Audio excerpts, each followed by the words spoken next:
তাহলে 1 নম্বর মান নির্ণয় করা 6 করিছো 6 আমি চেষ্টা করি 10 35 ডিগ্রি 10 60 ডিগ্রি 10 55 ডিগ্রি 10 30 ডিগ্রি প্রথমে হিসাব জানা নাই কোনটা কোণ যোগ কৰিলে 90 ডিগ্ৰি হয় এইটো প্ৰথম চলা এই 35 আৰু 55 যোগ কৰিলে 90 ডিগ্ৰি হ'ব হয়নে 60 আৰু 30 যোগ কৰিলে 90 ডিগ্ৰি হ'ব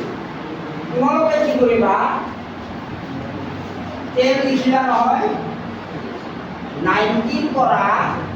55 টো মাইনাস কৰা এনেকে লিখা এইটো তো এইটো তুমি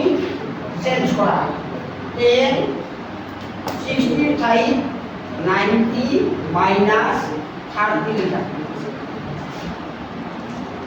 বুঝিলা না 65 90 মাইনাস 30 লিখিছো বাকিটা চেঞ্জ কৰিব নালাগে বাকিটা একে ৰাখা 10 55 ডিগ্ৰি 10 30 ডিগ্ৰি দেখুন লিখলা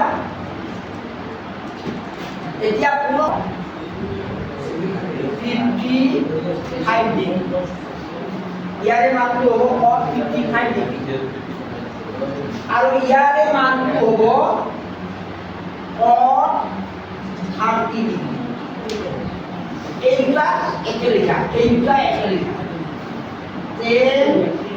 55 ডিগ্রি 10 30 ডিগ্রি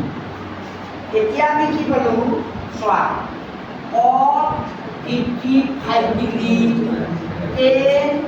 50 এইটা একেলগে লিখিলো এইটা 55 ডিগ্রি 10 55 ডিগ্রি দেখতে দিল 30 ডিগ্রি 10